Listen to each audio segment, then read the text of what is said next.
Hi folks, welcome to this midweek reflection. Well, thank goodness it's over. Some of you will be happy and others not so happy. Personally, I found this general election build-up quite appalling. One party will promise you all the wealth and prosperity in the world if you vote for them. The other party will argue that it will cost you all the wealth and prosperity in the world if you don't vote for them.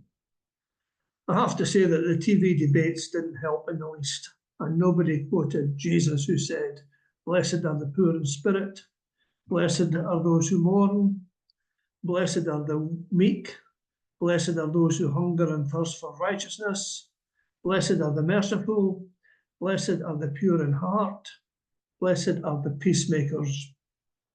Today I want to talk about our duty to vote. It's too late for this election if you haven't done so, if you didn't do so, but not too late for the next one. And I checked out artificial intelligence, asking the computer to write a sermon on why Christians should vote. Now, artificial intelligence is just a summary of what has been written on a topic. And it's my job to read it, to assess whether or not it should be repeated, and then to work with it, to own it. And this is what was suggested. The summary began with a reminder that as Christians, we're called to be the light of the world. We're called to act justly, love mercy, and walk humbly with God. And part of living out these commandments involves participating in the civic life of our communities. And one of the most powerful ways that we can do that is through voting. In the Gospel of Matthew, Jesus tells us that you are the light of the world. And voting is one way we can let our light shine before others. By engaging in the democratic process, we help to shape a society that can reflect our values of love, justice, and compassion. The prophet Micah reminds us of what the Lord requires: to act justly, and to love mercy, and to walk humbly with your God. When we vote, we have the opportunity to advocate for policies and leaders who will act justly and love mercy. This means supporting initiatives that uplift the poor, protect the marginalised, and ensure that everyone has a fair chance to thrive. It means standing against injustice. It means standing against discrimination. It means standing against oppression in any shape or form.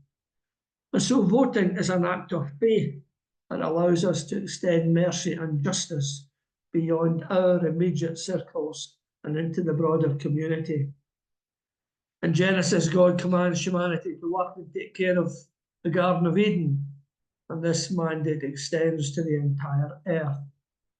We're called to be good stewards of God's creation, and that includes advocating for environmental policies that protect the planet for future generations. By voting for leaders who prioritise the health of our environment, we fulfil our responsibility to care for the earth and all its inhabitants. And Jesus taught us the great commandment to love God with all our heart, soul, and mind, and to love our neighbour as we love ourselves. Voting is a tangible way to express our love of our neighbours. It's a way to ensure that everyone in our community has access to the resources they need to live with dignity and respect.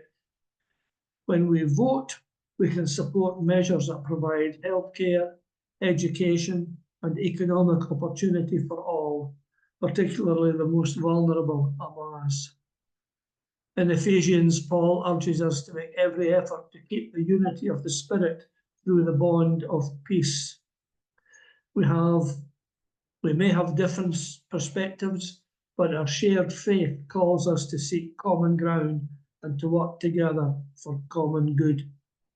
By participating in the democratic process, we can help to heal division and build a more inclusive and harmonious society. Finally, James tells us that faith by itself is not accompanied. If faith by itself is not accompanied by action, it's dead. If faith by itself is not accompanied by action, it is dead. And voting is one way to put our faith into action. It is such a powerful tool to bring about positive change in our communities and in the world.